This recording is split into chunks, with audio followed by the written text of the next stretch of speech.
on your child. ٹھیک ہے privacy آج کل کے بچے بہت مانگتے ہیں, لیکن at this point in age we need not give them a lot of privacy. Minor ہے تو بالکل ہی اس کی کوئی پرائیویسی نہیں ہونی چاہیے, کیونکہ اس وقت وہ بہت زیادہ ولنریبل ہے. اسی وقت وہ بچہ پکڑا جا سکتا ہے. مختلف جو لوگ ہیں جو ان جرائم میں بہت فوکسڈ ہیں, وہ ان کو پتہ ہے کہ کون سے طریقے ان بچوں کو اپنی طرف مائل کرنے کا.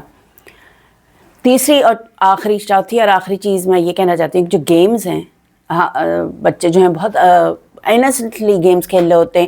بہت سارے گیمز ایسے ہیں جو آن لائن آپ کو کنیکٹ کرتے ہیں لوگوں سے پوری دنیا میں. آپ چیٹنگ بھی کر رہے ہوتے ہیں, آپ کھیل بھی رہے ہوتے ہیں, آپ کے دوست بھی بن رہے ہوتے ہیں. اب آپ کے بچوں کو یہ نہیں پتہ کہ جو دوست بنا رہے ہیں وہ آن لائن وہ کون ہیں, وہ بچے ہیں یا وہ پریڈیٹرز ہیں جو ان کاموں میں سب سے آگے رہتے ہیں, ان فورمز پہ جاتے ہیں جہاں بچے ہوتے ہیں. اب ظاہر ہے بچہ کھیل رہا ہے, دوستی ہو جاتی ہے گیم کے دوران, آپ کے ایک نیٹ ورک بن جاتا ہے دوستوں کا آن لائن. پھر وہ دوست آپ سے کہتا ہے کہ آئیے مجھ سے ملو, یا they can make your child do anything. So parents need to be very very vigilant on this. آپ جانیں کہ آپ کا بچہ کیا کھیل رہا ہے, آپ دیکھیں وہ آن لائن کیا کھیل رہا ہے, وہ کیا چیز پرچیز کر سکتا ہے آن لائن. یہ ہم ویسٹ میں بھی بہت دیکھ رہے ہیں. اگر آپ لوگوں کو یاد ہو, آج سے 12-13 سال پہلے جب فیس بک ہوتی تھی تو ایک ہمارے پاکستان میں بھی ایک ایسا کیس آیا تھا, اور اس وقت ہی لوگوں کو بہت زیادہ اس کو سمجھ لینا چاہیے تھا کہ یہ کافی پرابلمٹک ہے. اس بچے کو فیس بک پہ کسی نے بفرینڈ کیا, اس نے وہ جو لڑکا تھا وہ اس کے دوست کا بھائی تھا اور یا کزن تھا. وہ اس سے بہت بڑا تھا, یہ بچہ کوئی 14 سال کا ہوگا, وہ لڑکا بڑا تھا. انہوں نے اس کو انوائٹ کر لیا کہیں پر, وہ چلا گیا کیونکہ ظاہر ہے دوستی ہو گئی, دوست کا بھائی ہے یہ وہ کر کے وہ پہنچ گیا. وہاں سے وہ کڈنیپ ہو گیا. He was from a rich family. Fortunately بچہ بچ کے واپس آ گیا, بالکل صحیح تھا. اور مگر اس وقت ہمارے ہاں یہ سوچنا چاہیے تھا پیرنٹس کو بھی اور ہماری ٹیچرس کو بھی, ہمارے انسٹیٹیوشنس کو بھی, کہ یہ کیا ہو رہا ہے ہمارے بچوں کو پہ مختلف چیزوں پہ ان کو واچ رکھیں, ان پہ چیک رکھیں. اسکولز میں باقاعدہ سیشنز ہونے چاہیے ڈیجیٹل سیفٹی کا, جس میں نہ صرف بچوں کو, پیرنٹس کو اور ٹیچرس کو اس میں آپ ٹریننگ دیں, سمجھائیں انہیں کہ آپ کس طرح اپنے بچے پہ فوکس کر سکتے ہیں, ان کو کیسے سیف رکھ سکتے ہیں آن لائن. بچوں کو بھی سمجھائیں کہ ٹھیک ہے, بچے اکثر کہتے ہیں ہمیں پتہ ہے کہ کیا ہو رہا ہے, we know how to use these things, implying کہ ہمیں نہیں پتہ ان کے پیرنٹس کو. تو بچے کو یہ بتانا چاہیے you may think you know everything but you don't, because naturally آپ کتنا آپ سے آگے سوچ رہا ہے نا کرمنل, وہ آپ کو پھنسانے کے لیے مختلف طریقے سوچ رہا ہے. Parents should be looking at the child's phone. Unfortunately it is very relevant that you check your child's presence online. شاید یہ ان کی رائٹس کی وہ سمجھیں بچے, لیکن ان کی سیفٹی کے لیے I think rights come later, you have to save your child. لیکن اس کا مقصد یہ نہیں کہ آپ لاز بنا لیں خطرناک جس میں آپ لوگوں کو وہ کریں. لاز موجود ہیں, پیرنٹس کو ان سے ظاہر ہے اگر آپ بچہ پھنس رہا ہے تو اس پہ آپ کیا لا لگائیں گے, پی کا لا جیسے ہے ہمارے ہاں. آپ کو ایسے کاؤنسلنگ سیشنز ہونے چاہیے. Government should have a awareness scheme to tell people کہ اس کے کیا ڈینجرز ہیں, کیا چیز چل رہی ہے انٹرنیشنلی, کون سا ٹرینڈ ہے جو کہ خطرناک ہے. اکثر ہم اگر نیوز دیکھ رہے ہوتے ہیں کہ امریکہ, England, even New Zealand, Australia, اب ممالک جاگ رہے ہیں اس مسئلے کو, سوشل میڈیا پہ بین لگانا چاہ رہے ہیں. بین لگانے سے آپ اس چیز کو مزید لوگوں میں اور بچوں کو انٹرسٹڈ اور انٹریگ کرتے ہیں کہ بھئی یہ کیا چیز ہے. اس کو نہ کریں, اس کو اس طرح کچھ کریں کہ اس کی ناولٹی بھی نہ بنے, وہ ایک ایسی چیز نہ بن جائے کہ آدمی سوچے کہ بھئی ہمیں تو یہ اس میں کرنا ہی ہے, جانا ہی جانا ہے, چھپ کے جائیں گے اور دیکھیں گے, ایکسائٹمنٹ نہ ہو. کچھ اس طرح اس کو ٹریٹ کیا جائے کہ نہ بچہ اس میں اٹریکٹ ہو اس طرح کے ایکسائٹمنٹ میں کہ بھئی دیکھیں تو کیا ہے. I think we need to really sit down, think of a strategy کہ ہم اپنے بچوں کو کس طرح ان آن لائن کرمنل سے بچائیں, at the same time not depriving them of being part of the technological advances جو دنیا میں ہو رہی ہیں.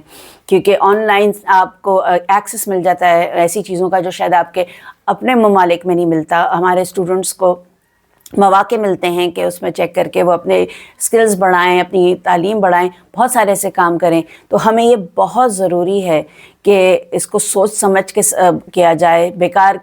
بیکار کے ریاکشنز نہیں ہونے چاہیے کہ ایک دم سے آپ کوئی لا بنا دیں, کہ ایک دم سے آپ سب کو بند کر دیں, ایک دم سے آپ سب سے چھین لیں. That is not the way to go. یہ ایک قسم کی بیماری کہہ لیں, ایڈکشن کہہ لیں کہ ہم آن لائن سبھی ایڈکٹڈ ہیں. اب تو پیرنٹس کو بھی دیکھیں وہ ہر وقت ایڈکشن اس میں لگے رہتے ہیں.